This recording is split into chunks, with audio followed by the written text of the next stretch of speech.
Hey, what's going down with the YouTube? This the kid DC Wrestling. Next Saturday night, November 30th, you already know it's gonna be a cold day in hell because it's gonna be WWE Survivor Series War Games. War Games, as William Regal used to say it.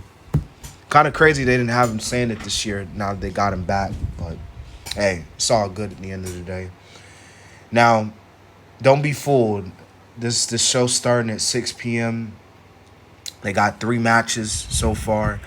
I don't know if they're gonna add another match on the show or not, but you already know WWE with their long ass commercials they be doing and that segments probably like I don't think Cody's gonna defend his title on the show, but him and KO might have a brawl. You know, maybe Kevin Owens might call out or Cody might call out KO to a brawl and they might fight kind of like how Randy and KO did back at Crown Jewel, but we'll see what happens, regardless.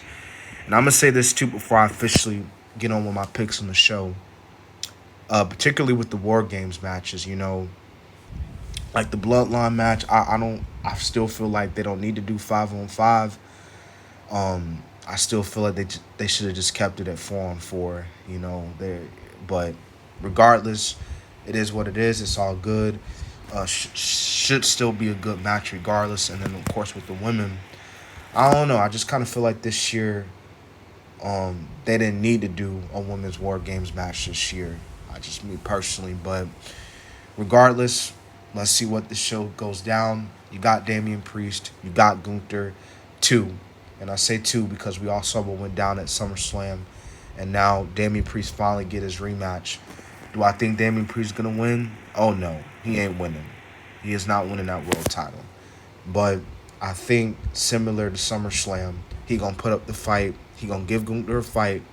But in the end, he's just going to get knocked out.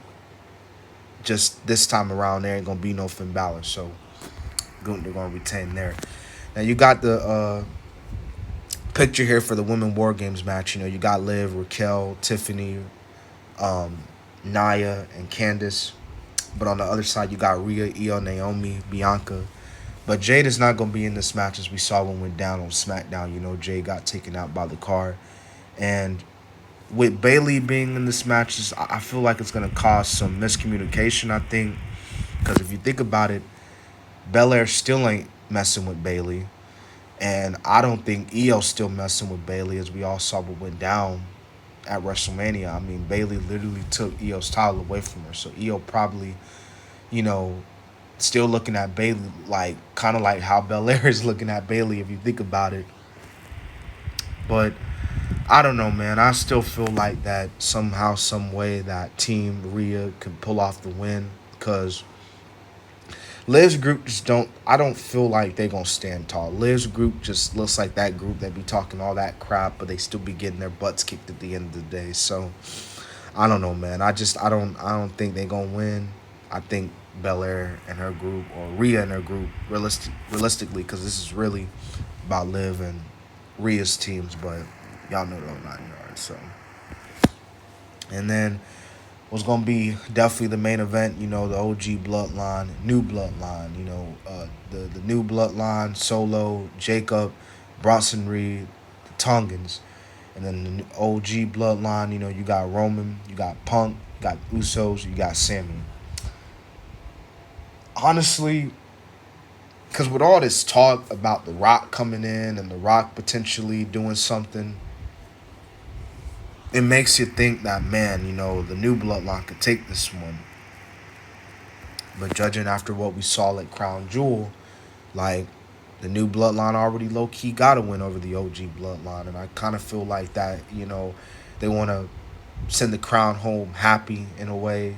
And, you still kind of continue the story, obviously, but you have Roman and the OG Bloodline get the W along with CM Punk. So, and, this also just goes to show you how professional Roman Reigns is because Roman Reigns, he talked about in interviews, he don't like CM Punk personally, but he's willing to work with him. So he's willing to put his own personal feelings to the side and work with Punk. It just goes to show you how professional the man is. But Yeah, man, it's it's gonna be good. I think the war game should be good, and the whole show should be good. And we'll see what happens in the end. We'll see if the final boss shows up. We'll see if something goes down. We'll see what happens.